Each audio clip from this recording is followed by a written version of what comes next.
From IBM TV, International Broadcast Media, this is The Lawyer's Den. This unique broadcast brings you in-depth discussions with American legal scholars to discuss the current issues facing our nation. I am Bill Tresemont, and along with my esteemed Southern colleague, Nick Palavita, we are your co-hosts.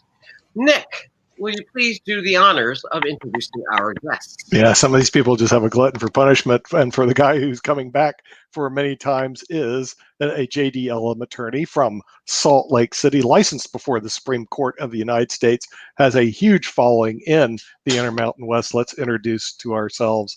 Let's get Jeff Teichert on the line. Jeff, welcome to the show. All right. Thank you. Glutton, Nick, a glutton for punishment. Okay. Sometimes the computer program's just difficult. Yeah. But there's some other good news. Where'd these people come from? Tell them to be quiet, please. Okay. They just won't stop. Stop. Okay, good. All for you, Jeff. Now the thing is, hailing from Georgia, who's a professor of law down there in Georgia, and he actually did his law degree at The Ohio State University, his LLM at New York University, and he also attended University of Southern California. Professor Adam Lamparero, welcome to the show. Thanks a lot. Thank you. Of course he gets it. Yes, you're Italian, he's Italian, he gets it. Yeah, that's how they get it. And since apparently you and Jeff are going to gang up on us tonight. No, we're not ganging up at all. Listen, the audience is, I'm telling you, this AI, AR stuff is going to be a killer. It's going to be stop it, AR. Stop it, Alexa. Stop it. Okay. Okay, well, first, let me just say welcome to our audience that is worldwide as well as domestically. Good morning, good afternoon, good evening, wherever ye shall stay. I do want to begin with this and simply saying, listen, we've made it, fellas. Today was hump day. And so since we've made it through Wednesday of the week, and in some places it is already Thursday, I think that we are turning our attention to the closing or sunsetting of this election. But no, we are not going down the election route just yet, because for our audience, I want you to know, I knew it was going to happen sooner or later. But one of these attorneys, who I shall not name, came up with a couple of cases that defy even funny, although we are certainly going to try this evening. But so, gentlemen, Nick, do you want to begin? Adam, do you want to begin? Jeff, do you want to begin with either of the cases? We have two cases that I believe the panel has briefed tonight. One is business and one is of voting. I think we'll let Jeff start since he's up in the top. Oh, all right, Jeff, what do you got? Well, why don't we go to voting rights first? I'm sure Nick wants to save his favorite case for last.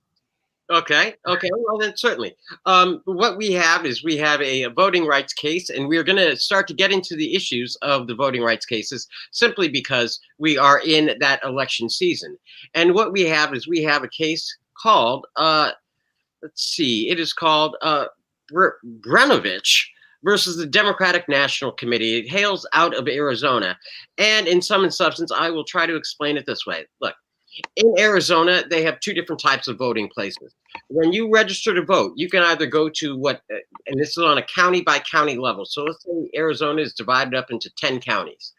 Each of the 10 counties can choose between one of two things. They can either have a voting center where wherever you live in that county, you can go to one of these voting centers and vote, or the county could choose a precinct-based voting system, which it means that in one of the counties that has a precinct base, if you live in that county, you have to live in the precinct and you have to go to that particular precinct to vote in the election. But Arizona allows both of those. Now, with that in mind, what occurred is that there are two questions. Now, the Democratic National Committee came in and essentially said that, listen, for those people that are in a precinct-based place, so I live in my little corner here in my box, that's my precinct, I have to go there to vote. If I were to end up over in Nick's box and I decide that I'm just going to go to his precinct and vote, then his people have to take my ballot under a special envelope system.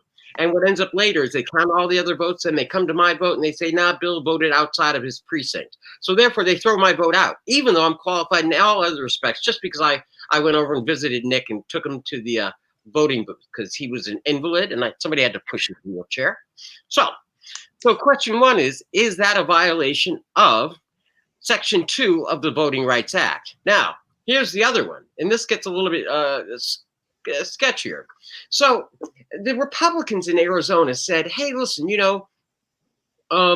these people, they actually have to go vote, and when they vote and they have a mail-in ballot, they can either bring it in person and drop it off.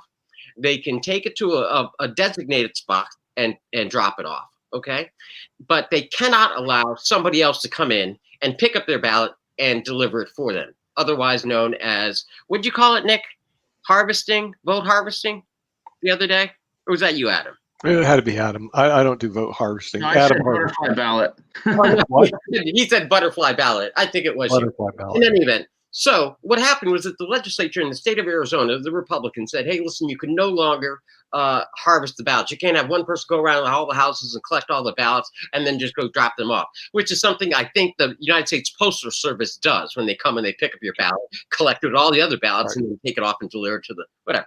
So they said, we're not going to allow that. And so they made it a requirement that that can't be done, that the person had to bring it in particular. Now, the Democratic National Committee has filed a challenge claiming that that adversely impacts, here's the flag for you, Adam, that the results disparately and disproportionately affect minorities and Native Americans, and that therefore, because of the disproportionate effect, it violates the Constitution. And that's why both of this case is ending up before the Supreme Court. So with that having been said, I might have, if I have muffed it up, it is only because I am amongst giants and I am but a mere junior Dumbo.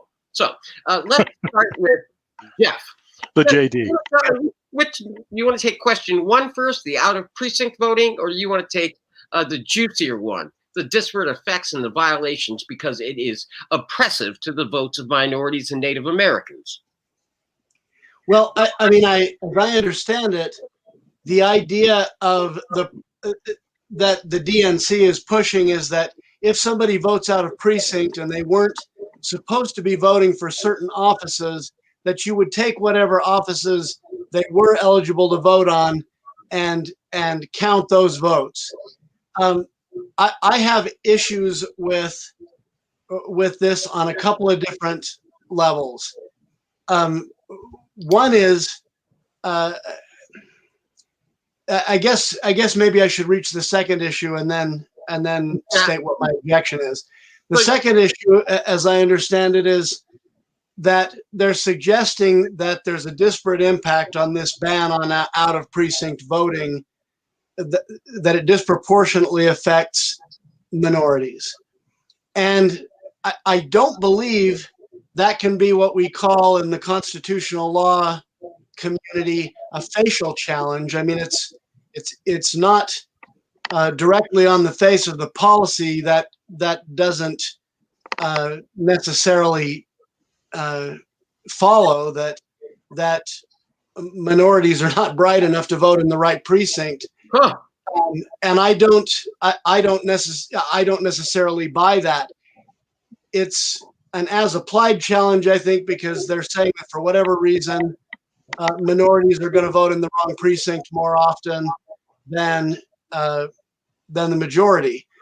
And I, like I said, I have issues with that. I think it makes assumptions about minorities that are somewhat racist.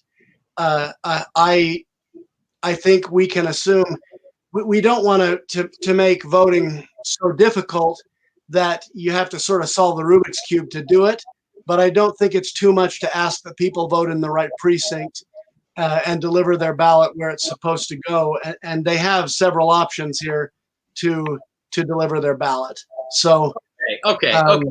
I can stand it no more. Listen, you are wrong, Jeff, only because of the long history of voter oppression and the dirty tricks that have been perpetrated on the minority community. It is no secret that part of that is mailing wrong polling information, precinct information, doing it days before, setting up robocalls. There are all kinds of dirty tricks. And so when you say from this noblesse oblige that you believe in the higher power and that minorities are not proven that they are capable of doing whatever, you are discounting all of the other dirty tricks that go on as a real-time basis in an election.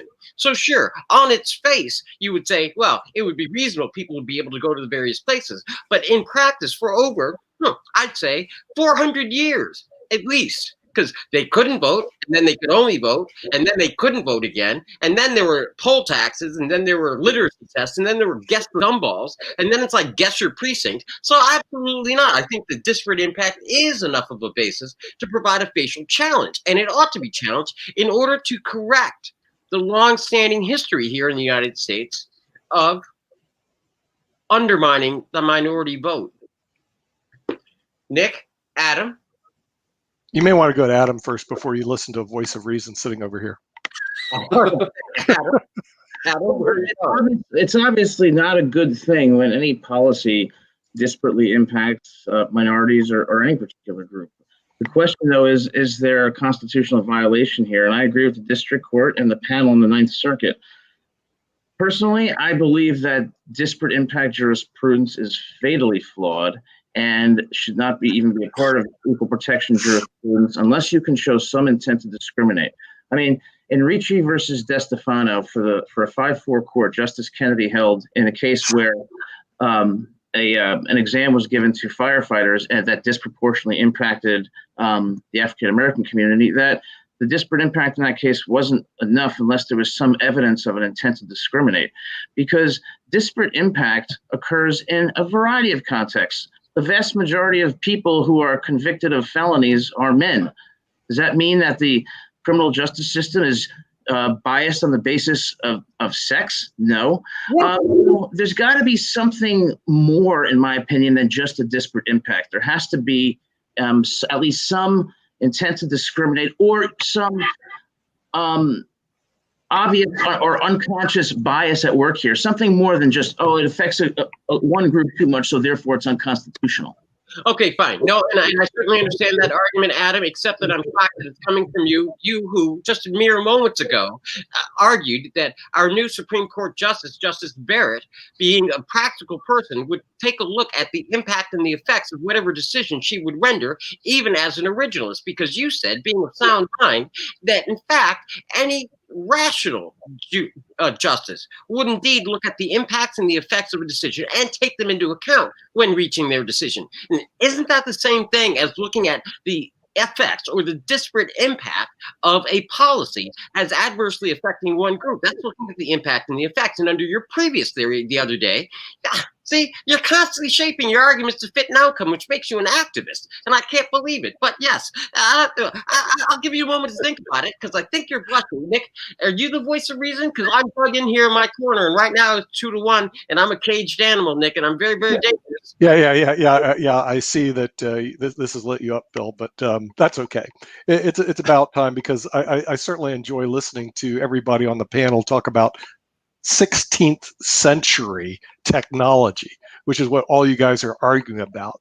Where what we're doing on IBM TV is putting together advanced AR technology, which we're going to display on, I think, Halloween night around 3 o'clock. Technology that you just haven't seen before. It's called advanced AR. It's going to be right on IBM TV. No other network has it.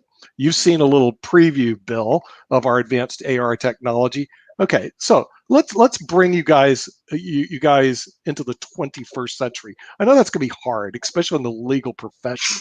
And the fact is, you could do all this electronically. Now, the only reason you're sticking the muds is you like not to do things with technology, and you believe, quite incorrectly, there will be fraud. Well, we all know that when we file our taxes, at least we do in Vengeance, we file through the internet, through eFast. We all know, as attorneys today, actually have to file on the internet. Okay, so the thing is, you can do this electronically, then eliminate all this. Well, he's pulling over here. No, Joe's at the grocery store next door. Come on, guys, wake up. Get to the 21st century, then all your bloody arguments will just go away, please. Because if I was a judge, I would say, guys, you really need to get to the 21st century. You're talking to me 16th century stuff, and I'm not interested in listening to it. But go ahead and enjoy the rest of the evening. While I'm going to have my no. We're gonna come back to you, but Jeff, technology, baby. Your best friend Nick just called you an antiquated monk and said that you're scared of technology. Do you have a response to that, Jeff? Because you Yeah. Please. My part of my argument was that these folks in Arizona have several different ways they can vote based on technology, including mailing in their ballot. And of course, there may be a foolproof way of e-voting that Arizona will eventually adopt. I'm open to that if you can enter a voter number and a password or something like that. I think they've got a variety of ways that they can vote, and so asking them to vote in the right precinct isn't asking too much. They could be mailed a ballot, or they could go to their precinct and vote in the traditional way, but they've got to vote in the right precinct. Now, if you show me a situation where a particular candidate or political party disseminated inaccurate information to keep minorities from voting in the right precinct, to exclude their votes against a particular candidate, then come and talk to me about Section 2 of the Voting Rights Act. But right now, I don't see anything like that. What I see is a big racist assumption that minorities are too stupid to vote in the right precinct, and I do not buy it. Okay, Adam. Well, regarding your comment about Justice Barrett, I would say this. I think most justices, and I believe she, will consider the practical consequences of her decision. However, those decisions have to be based in a reasonable interpretation of the Constitution's text, because the process by which you make decisions is just as important as the outcome, if not more important, to maintain the court's legitimacy. And quite frankly, I mean, think about it. Under the Fourth Amendment, it would probably be a better outcome if we didn't let a murderer go, and instead, there may have been an illegal search. The best outcome might be, let's disregard the illegal search and still use the evidence, because it's a good thing to put someone who committed a murder in jail. Or maybe under the Fifth Amendment, we might say, even though the person didn't get their Miranda right, they killed somebody, so let's put them in jail because that's a good result. When you don't stick to process and base your decisions on a reasonable interpretation of the Constitution, the same thing happens. You reach bad results, and that would be the case here. And as usual, that's the case with the Ninth Circuit. Oh, Nick, I think Adam just gave me the people's elbow. Yeah, it does happen on the lawyer's den. If you spend too much time in the den, you'll get bitten. We have somebody in the background of the den who does have the ability to bring Joe Biden onto the show if she would show us how to do it. But she's hiding right now. But we're going to see if we get her to wake up and do that. It's technology, dude. Technology will drag all you people out of your 17th century thinking. It's the only way to go. Nick, we can make this decision right now. Everybody in favor of seeing this new technology premiere right here on the Lawyer's Den through making Joe Biden appear, say yes now, and then we'll have our magician behind the scenes. See that? I got to get the magician to show up. Yeah, no, but she's not showing up. In the meantime, ooh, listen to this. What's this? They disallowed Native Americans from voting because they don't have a common normal address. Heck, 15 years ago, I still had a rural route address and not a street address. You see that? And it was at that point, this astute person is bringing up this notion of ballot harvesting, which is why they would have one person go around and collect the ballots and bring them in. But, at least the state of North Dakota said, hey, listen, our state rules, and this harkens back to the argument that you guys began to make yesterday, that because the states are in charge, the state should set the boundaries, the state should set the laws, and no twain shall be the different.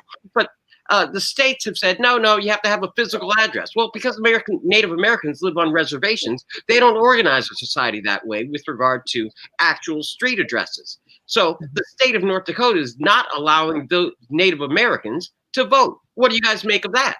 Get an address. I mean, the thing is, how hard can that be? I mean, the thing is, you have solutions, right? Rather than saying, oh, I'm hopeless, I can't have a solution. Get an address.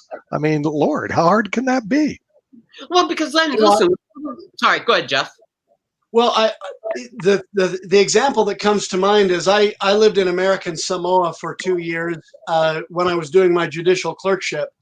And it's the same problem there. Nobody has a physical address. Mail comes to basically one post office on the entire island where I lived, and everybody goes in and gets their mail at that central location. Some people don't have a post office box, and yet they vote there in extremely high. Their percentage of people who actually go to the polls and vote on election day is much higher than over here. Well, yeah, isn't that because they have Democrats running their voting in their jurisdiction rather than Republicans in North Dakota running theirs? Are you trying to politicize the various different They've had official institutions? Am I trying to politicize politics? Oh my God, I'm shocked to hear that I there's. thought this was the lawyer's den. This wasn't the political den. But go on. Adam, they've gone back and forth between Republican and Democratic governors, and like currently their congressman elected territory wide, their at-large congresswoman is a Republican. So they're not. They don't necessarily always vote D. They kind of go back and forth.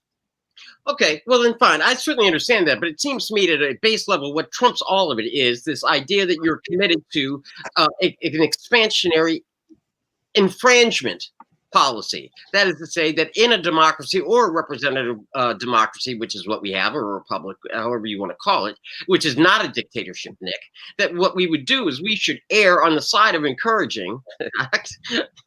Taunting me is not going to work, Nick. But listen. I didn't say anything. I'm an innocent man. Yeah, right. Go on. We should err on the side of inclusivity and empowering voters' rights rather than making it difficult or finding excuses as to why the current circumstances aren't so bad, given that we should really be encouraging and place an affirmative societal value on enfranchisement, regardless of what the law says, because isn't it really what ought to be and not what we can just get away with as the standard for our Constitution? Adam? Yeah, go on, Adam. Well, I think you have to develop a workable standard when assessing the constitutionality of the laws in various states. You have to develop a standard between what's reasonable and what's not. So you know what? Maybe we could borrow language from Justice Kennedy in Planned Parenthood versus Casey and say, we have to look at, is the voting law in that state, is it unduly burdensome to a group or set of voters? Okay, or we could use the reasonableness standard from the Fourth Amendment and say, is it reasonable for the state to have these restrictions? Because certainly they don't have the time and the money to make sure every single person can vote. There's got to be a reasonable balancing. So why not borrow one of those standards and apply it evenly across states and cases? Hey, Jeff, if Adam keeps arguing this way, I think Nick might replace you as his attorney, because I mean, he's using case law and he's making points that Nick agrees with. Jeff, what do you have to say to that? I mean, I know Nick's convinced. Jeff? Well, you almost need to pick me up off the floor after I heard Adam quote Roe versus Wade with approval for the umpteenth time. Case, Casey. But I mean, I understand that there needs to be a balance between allowing people to vote and not making it unduly difficult for people to vote, and having security for the election process so that it's not tainted by ballot harvesting or, somebody going throughout a neighborhood at night and picking out the ballots out of people's mailboxes who haven't retrieved their mail that day. I mean, I think there's a lot of the innovations that we have over the last couple of decades in new ways to vote have certain perilous possibilities that go with them for voter fraud, and we have to control for those. And it seems to be an assumption in our system that if we require people to show ID, that minorities are affected by that. That if we require people to vote in the right precinct, that's going to hurt minorities. I don't necessarily like those assumptions. Now, I do get, all right, if somebody's living on a reservation and they don't necessarily have a mailing address, they may not have the option to vote by mail, and that's something we need to consider.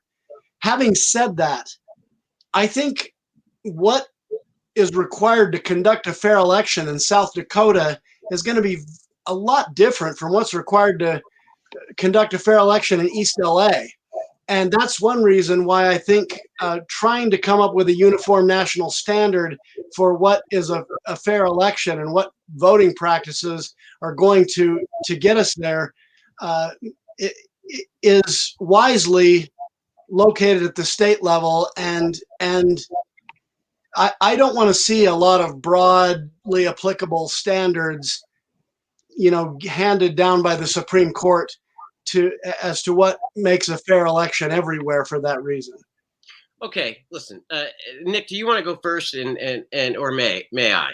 May Yeah, I? well, yes. You can go ahead and first, but I think I guess apparently this was not a comment, but certainly was something that I agree with. One of our commentators said, "Hey, give me the funding, and I'll give you a bulletproof electronic way to vote, so that we guys don't have to argue about this anymore." Now, listen.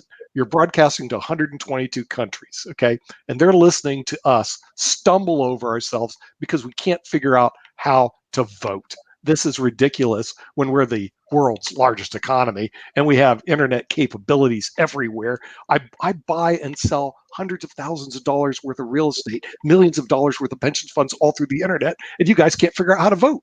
So what you got to do is figure out how to put this on the internet. Then the next thing will be, oh, they're suppressed because they don't have access to a computer. Come on.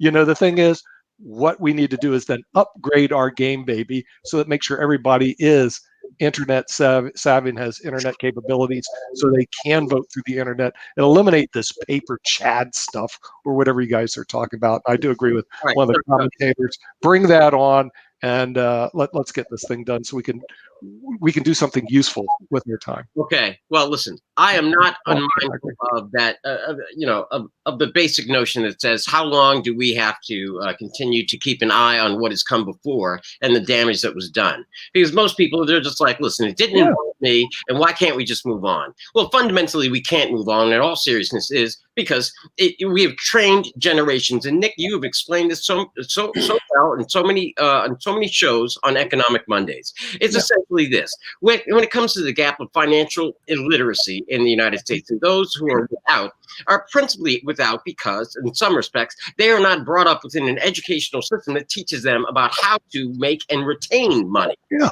And therefore, because of that educational imbalance, that's why you have a disparate impact, Adam. Right. But the thing here is that you have the same kind of effect when it comes to traditional voting rights. And while I certainly understand, and the world would be great if we could just snap our fingers and say, let's move on. There's no more here to see. You can't get over the fact that it has historically been good. Unjust.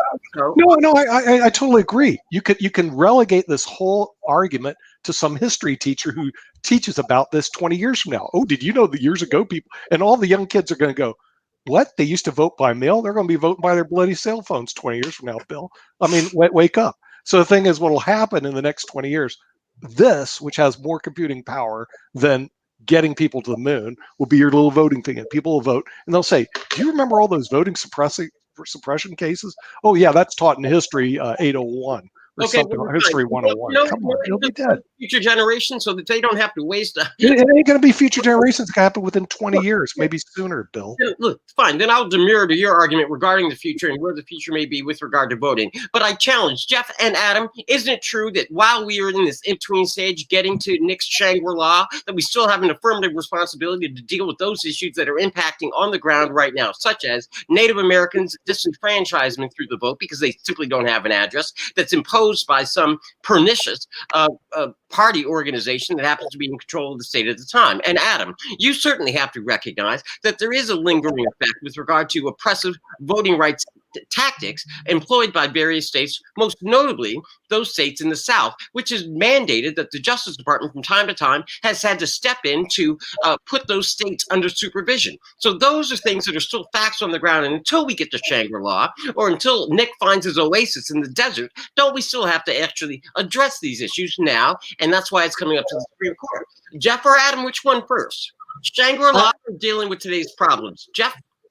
I had a conversation maybe 2 years ago with Larry Echohawk, who was the chairman of the Bureau of Indian Affairs in the Obama administration. And he didn't specifically address these issues, but he told me that unemployment is running on the reservations now at over 80%. So the day we get to where we can vote by cell phone, I mean, as far as I'm concerned, we can't get there fast enough.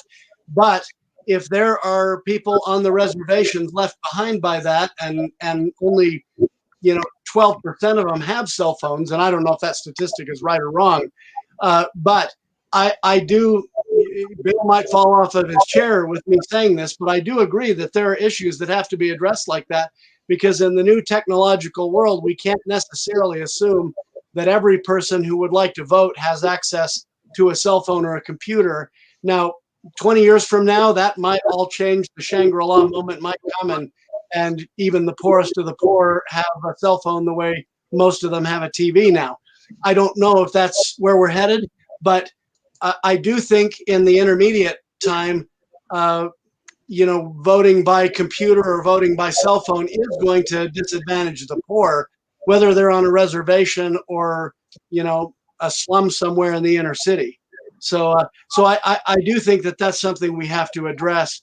I would prefer to see it addressed at the state and local level, because the needs are going to be different depending on where you're at. But I do think it's an important issue. Okay, Adam, and by the way, Adam, you had a comment, so I want so somebody is sending you some support from out there in the world. Here it is, buddy. Okay, Adam, your thoughts now that you have your support there. Okay, well, what I would say is, just like you can't protect every citizen from an unreasonable search or from a coercive interrogation or from an incompetent lawyer, you're not going to ever have a situation where every single person is going to have the access to access the right to vote. It's not practical, but we can make our best efforts to address that, and we should, but we have to do so reasonably. Okay, that balances the state's interest and the cost of doing so and the practicalities of doing so with the need to be inclusive. And that's why I think having a standard would be important. The standard that I do not think is good is disparate impact, because there's many causes for disparate impact that are necessary and that are a natural consequence of any law. It doesn't necessarily mean that we're being exclusive or being racist or whatnot. So that's why I think having a uniform standard that still takes into account the facts of the case in each jurisdiction or each city or town would be a possible solution to this problem. Nick? Well, I mean, this goes back to my argument that you've seen earlier, that your Constitution needs to be updated. It's way antiquated. What should start, everybody is entitled to life, liberty, the pursuit of happiness, a computer, and high-speed internet connection, so they can vote and use blockchain to make sure that there's no voter fraud. Now, that would be really simple. It would solve this. It would save millions in legal fees and a lot of bickering. And I think it's something that conservatives and liberals can get together and say, yes, that's a good idea, because this contains the knowledge of the world. And if we're not letting people access it, and it will also solve your voting problem, then the thing is we're doing something wrong as a country. This way we'll advance rather than listen to 122 countries go, what are these guys arguing about? They can't figure out how to vote in the United States of America. And that's the message we're sending right now, rather than the world's largest economy showing how we can get this done, Bill. Well, no. Yeah, I know. It'll destroy your job as a history professor and going through the old voting suppression cases. I understand that. No, actually, Nick, I was going to suggest that we are actually establishing the standard and showing a model for how reasonable people can disagree and actually discuss and tease through a solution, even on the most basic issues such as voting. But I mean, if you're a glass half empty kind of guy, Nick, I mean, fine. Until you're waiting for that oasis in the desert that ends up being a mirage. It's right here, buddy. It's in my hands. Your time will not help us any further. Come on. Yes, LLM. Yeah. Larry Leonard. Yeah. Technology, baby. It's called technology. We have the technology. Okay, well then let me just pivot just for a moment. How are we to take, because this is kind of the barometer of the kinds of voting rights cases that we are going to be seeing for the foreseeable future. No, we won't. It's going to be dead. Technology is going to kill it. Okay, unless you want to. I literally mean over like the next 4 to 8 weeks. Oh yeah, you'll see it in the next 4 to 8 weeks. I would agree. It would be mind-boggling how detailed they're going to get, and look. Yeah, there'll be typical lawyers. They'll be extremely detailed with no solutions. I got it. Okay, the thing is, and all they're going to look to is what happened in 1787. I got that. I'm saying what they need to do is advance this country rather than go back into the 17th century or 16th century, where we guys all live. Jeff, then what do we do now? Do we just say, hey, don't worry about it, put it on the shelf and wait for Nick's future to come? Like a DeLorean? No, they got to deal with it now, but I don't have to. Well, no, I think we have to address it. I think there are constitutional implications if there is really a situation where we're preventing people from voting based on race. I also believe, however, that how you get to a free and fair elections is going to differ depending on whether you're in rural Arizona or South Dakota, or frankly, whether you're in urban Phoenix or East LA. And I think it's really important that we don't necessarily apply a one-size-fits-all solution to all 50 states because they're so different. Thank you, Jeff. Adam, because I spend all day just waiting for the one question I can ask. And I hope that there is at least one of your students out there that spends his or her time trying to stump the professor.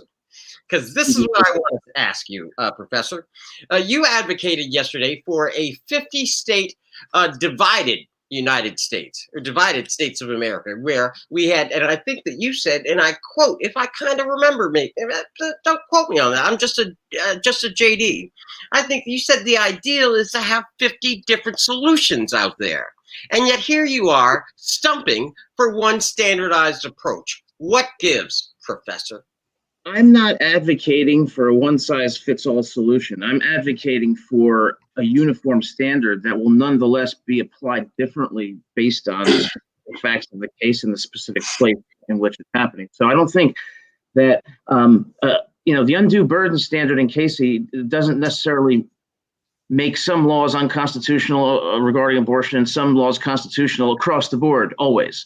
Sometimes the standard still depends on the facts of the case and the specific policy in that jurisdiction. So I don't think it's going to lead to that, and I think it will preserve my divided states of America.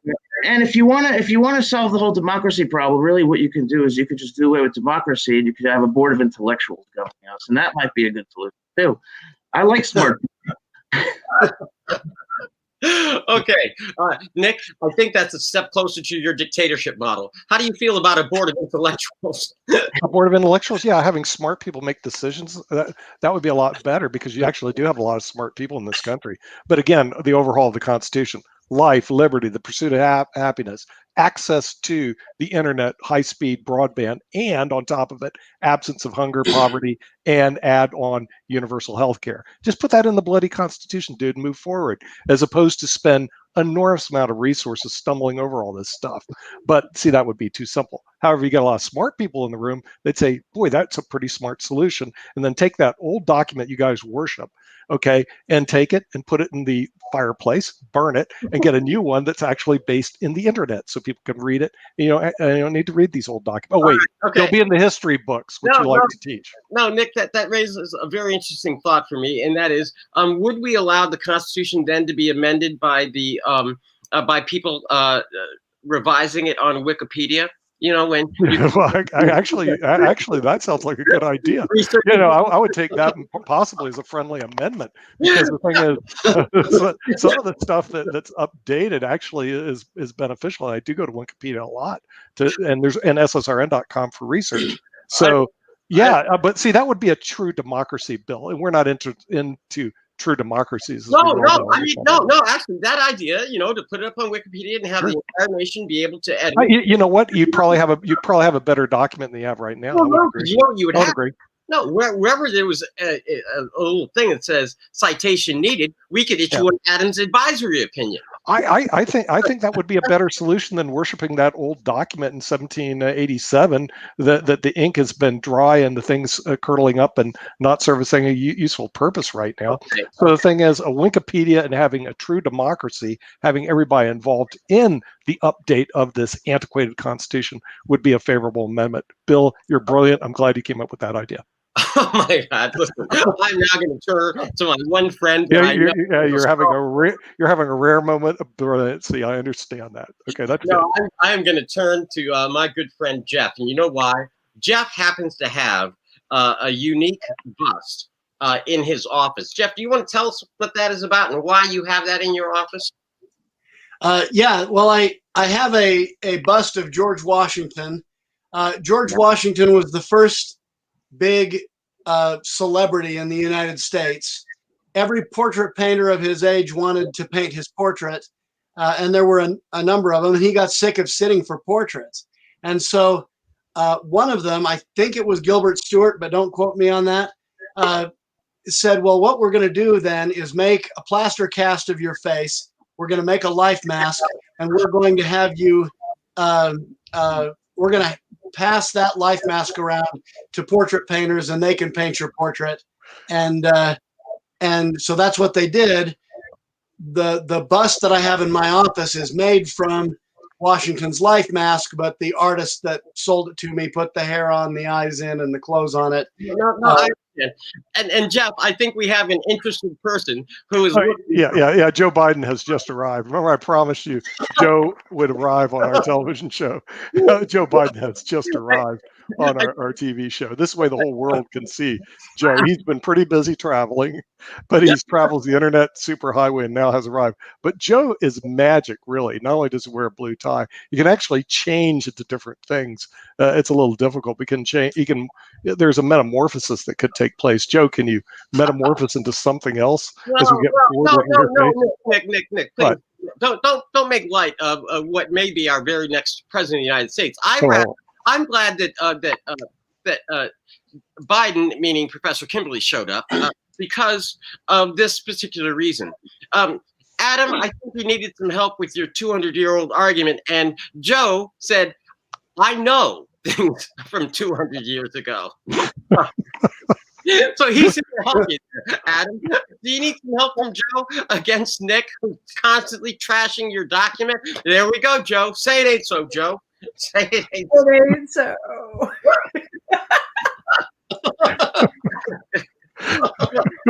Adam, you cannot choose your panelists, so you must make the best argument you can, young man. Well, I would say that living constitutionalism is a recipe for the most undemocratic society you can have. It allows judges to do whatever they want, whenever they want, for whatever reason they want. And that reason is always their subjective moral values and policy predilections. And that's why originalism is not only the best theory of constitutional interpretation, but probably should be inserted into the Pledge of Allegiance, because it restrains judges and it gives power back to the people. It gives people to choose the laws under which they're governed. It doesn't give judges the right to create invisible penumbras and snatch from those penumbras unenumerated rights that have no basis in the Constitution. The text is the law, and that is reflective of the consent of the governed. And we don't give consent to judges to become philosopher kings. We give power to the people. Adam, that was eloquent. It was succinct. It was lovely. And you know why Joe is smiling? Because that Merrick Garland reform package is coming, and he is smiling because you have said leave it to the legislatures. And there is Joe. Go ahead, Joe. Are you with him on that one?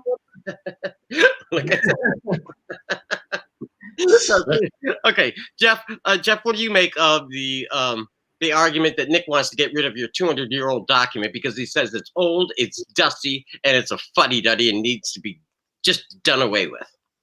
Jeff. Well, I mean, it sounds like Nick wants to live in Singapore, and Singapore is a very economically forward-thinking country, but it's also a dictatorship. So I don't necessarily want to go there. I like our Constitution. I think it has served us well for over 200 years. It certainly hasn't been perfect, and any government administered by imperfect human beings is going to be imperfect, but I think it's still the best that mankind has come up with, and I don't want to see us throw the baby out with the bathwater. Let's reform our system rather than throw it out. Speaking, by the way, of Joe Biden's age, President Reagan once said, quote, Thomas Jefferson once said, we should never judge a president by his age, only by his works. And ever since he told me that, I stopped worrying. I'm wondering if Joe was around and heard that too. Yes, ladies and gentlemen, I know that we're making light, but it really is a serious subject, and it's one that this nation is going to be plunged into over the next few weeks, unfortunately so. And yes, Biden is lurking in the background, but I mean, part of this is that it is a very serious subject, and we're trying to laugh so that we don't cry. I mean, it divides our nation. It's been a sore point for so long. But I do think, Nick, one of the examples that we send out to 122 countries, because we are an international network, Yes. is how we go about resolving these issues, and ones in ways that do not require or have us resort to picking up guns. Yeah. And I would much rather, pick up a vacuum cleaner and dust off Nick's Constitution. Yeah, right. Yeah, but I accept your friendly amendment. I mean, I certainly understand Jeff and his attraction to a 200-year-old document. In his office he has 200-year-old computers. I like high-speed new computers that work, that's fast, and that move things along. So we just have a little difference of opinions in how we decorate our offices. So the high-speed internet lines I like. Computers I like, and of course, some of the AR people I find fascinating at this point in time. Who's this? Oh, there. Whoa. I know, that's kind of scary. Adam, because, part of our network is educational in nature and in substance. Do you have, outside of the push and pull of the debate and politicizing it left and right, what do you have your thoughts for your would-be students in the future about this whole notion of voting rights? It's incredibly complicated. It's incredibly fact-based, and it tries to really take into consideration and solve a myriad of problems that we never even thought that we would have, just because of the decisions of a bunch of one percenters back in 1776, Nick. And I think they were your uncles. But Adam? Well, what I tell my students on this issue and other complex issues is that their responsibility is to think of a solution to the problem, a solution that's workable and that is sustainable. It's not enough just to tell my students, and I never do, just what the information is. I want them to analyze it, apply it, and actually be innovative so that they can actually be leaders in the future and help to solve the problem. And I think that that's what we really need in this country. It is so divisive, and part of that is because we don't have good leaders. And I think that the key to the future is not changing the Constitution, it's changing our leaders at the state and federal level. And I concur with that. I know Nick does. Jeff, would you concur with that? I'll tell you something else about that 200-year-old Constitution with regard to what Adam just said. We had a population in 1789 of around 3 million. That is about the size of the population of the state of Utah now. And in that 3 million people, we came up with Thomas Jefferson, George Washington, Benjamin Franklin, James Madison, James Wilson. Go down the list. Fully 1/3 of the greatest statesmen we've ever had in this country were in that generation, and they came out of a population of 3 million people, which seems like nothing short of miraculous to come up with those bright of minds. Where are we going to find these leaders now? I'm not sure our system is great at identifying them. Okay. If I may, because I really want to go on to something else, but remember, all those great leaders, that talented 10th out of the 3 million, were here on work release programs from jail in Britain. So I know where our talented 10th is. It's all these people that are incarcerated for these cockamamie drug nonviolent possession laws that we happen to have a show here on IBM TV for called Weed Wednesdays. However, they're on work release and or on furlough, but maybe we can find some of our future jurors in our jails. That wouldn't surprise me. But nevertheless, though, it seems to me, and I want to pick up on this, Adam, it's something that you said earlier, and I know that we had a brief conversation about it. It's that we first have to think about how we are going to resolve the problem, how we're going to frame the actual question that is the problem before we actually get to answering the actual problem with an answer or a solution. Would you say that that's just as important? Figuring out the framework about how we put our heads around the issue. And Jeff and Nick, what do you think of that proposition? Depending on how Adams, you got me back in that work release program of the talented 10th from the 3 million in Utah, Jeff. Excuse me, but not Adams, but sure. The process by which the courts make decisions is more important than the outcomes they reach, because the courts have to maintain their institutional legitimacy and they have to respect democracy. And you do that by adhering to the text of a statute or a constitutional provision and only giving it a reasonable meaning that the words themselves can bear. Once you start departing from that, you no longer have any semblance of judicial restraint. Instead, you have a judiciary that can do whatever it wants, when it wants, and for whatever reason it wants. And that's undemocratic, and that leads to a centralized top-down lawmaking that is the antithesis of the consent of the governed and power deriving from the people. Nick? Well, I mean, I agree with Adam. As a matter of fact, I liked his whole diatribe on his students have to come up with solutions. And I guarantee if he talks to his young student class about using internet and using high-speed lines and using blockchain, they'll all fall in line with that because that's what the young people are doing. Now, if you go talk to the old fuddy-duddy lawyers, well, you want to use the document that was built in 1887, and not this stuff. Oh, look, Trump has arrived. There's so much stuff that you can do with technology today that we're demonstrating here on the IBM TV network, so we can be edutaining, I guess. So you get educated and you're entertained at the same time. All I'm trying to do, Bill, with this whole thing is to get your ratings up a little bit higher than Judge Judy. Oh, she went to Judge Judy. Judge Judy? Yeah. Yeah, I just want to make sure you compete with Judge Judy and Yamira Wood. But no, I totally agree with Adam. But in the meantime, we're stuck with this antiquated document. They reserve the rights to the states. I agree. The judges have to follow the document as written, and they can't sit there and play games. Otherwise, we destroy our own judicial system. Okay, Jeff.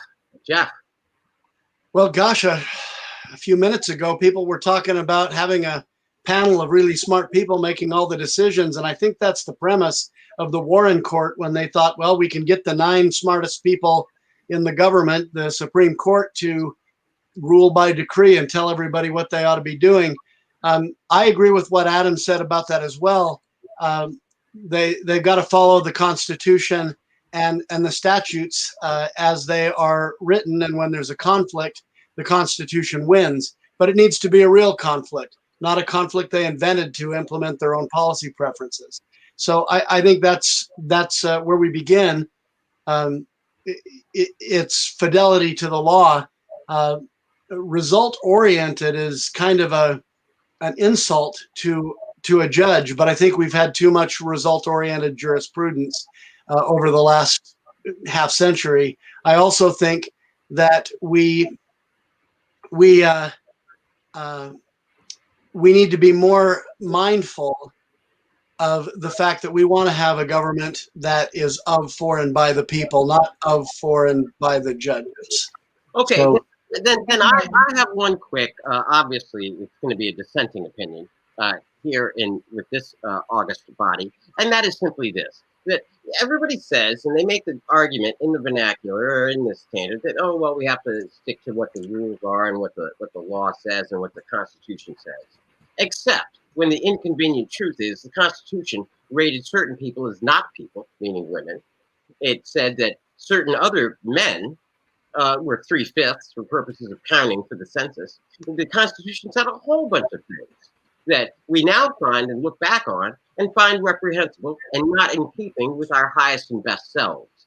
And in that regard, to the extent, now I can understand that if the Constitution came down from on high down the mountain, like the 10 Commandments, and was sacrosanct at its inception, then we would give it deference. But to the extent that it was a flawed document to begin with, any subsequent attempts to correct that document, and whether you call it a living will or a Christmas tree or call it a lighted constitution or an enlightened constitution, those are efforts that we should unabashedly pursue because that is for the long term. And I'm constantly reminded of the phrase Listen, the march of history is long, but but the arc of justice, but the arc always bends towards justice. And I get that, in this new age when we all want to say, hey, listen, let's slow down, let's see what kind of people and country we want to be.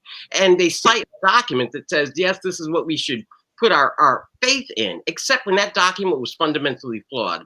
And the very words of that document were used over time, historically, hundreds of years, to oppress people. And now, the very time when the very same words of that document can be used to free people and enfranchise people, suddenly somebody wants to put the brakes down. And I say, no, not yet. Not until everything else is done. And then we get it all out of our system. And then maybe we start anew there. That having been said, I was hopefully going to turn it over to our meandering judge who keeps popping in and popping out. Where is the good professor? Nowhere to be found. I guess I will leave it to you, gentlemen, to take the final moments of this evening's show.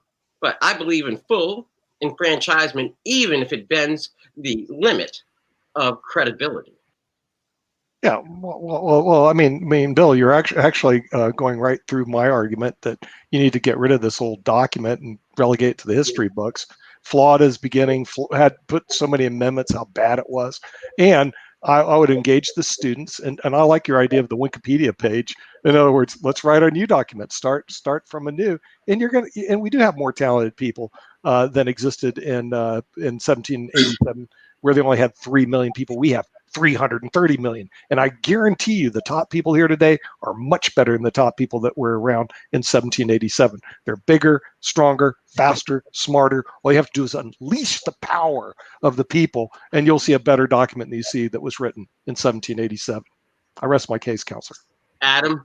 The Constitution provides an avenue for change through the amendment process. And that is, in my view, a more practical and workable way to do it.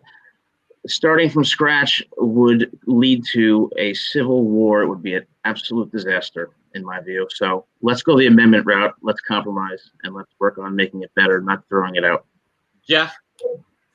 I think the quote that you gave about how the arc of history bends toward justice was Dr. King. He also called upon the United States to live out the true meaning of its creed. We hold these truths to be self-evident that all men are created equal. And I think living out that creed has taken some time. It has taken us, and we're still working on it. I mean, we haven't got it right yet. I get that. And the country has been made uniquely aware of how we haven't gotten it right over the last year, with the George Floyd killing and a number of other issues that have come up. I believe, however, that there were enlightened people at the time of the founding who looked at the larger issue of what they could do, what was possible at the time to bend that arc toward justice. I think of Gouverneur Morris, who was at the Constitutional Convention in 1787, and he argued that 3/5 requirement, where the Constitution considered African Americans 3/5 of a person, well, they didn't get 3/5 of a vote, did they? They were just counted for purposes of increasing a state's representation in Congress. So you actually got more representation than you got votes by being a slave state. And Gouverneur Morris argued against that, saying it's positively inhuman to take people from their connections and their family and on another continent and bring them to a place that's entirely foreign to them, and then give the states that do that more representation, more power in a country that's designed to protect freedom. I think he understood it back then. I think a lot of the founders understood it. I even think Jefferson understood it, although he had slaves himself. I think, though, in the long arc of history, the Constitution gave us the tools we needed, imperfect as it was, to begin bending that arc toward justice.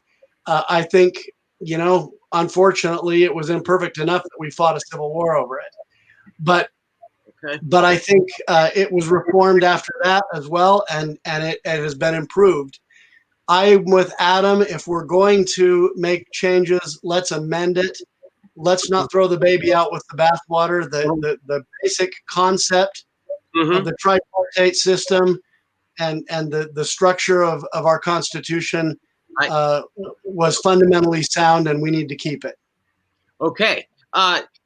Well, I will hand it over to Say It Ain't So Joe and then Nick. Joe, do you have any thoughts as you look for the next 7 days? You know, I believe that history has written our future. All the things that we say we are going to do to change, we keep repeating over and over. I agree that our Constitution was written to be amended as needed for the current times needs.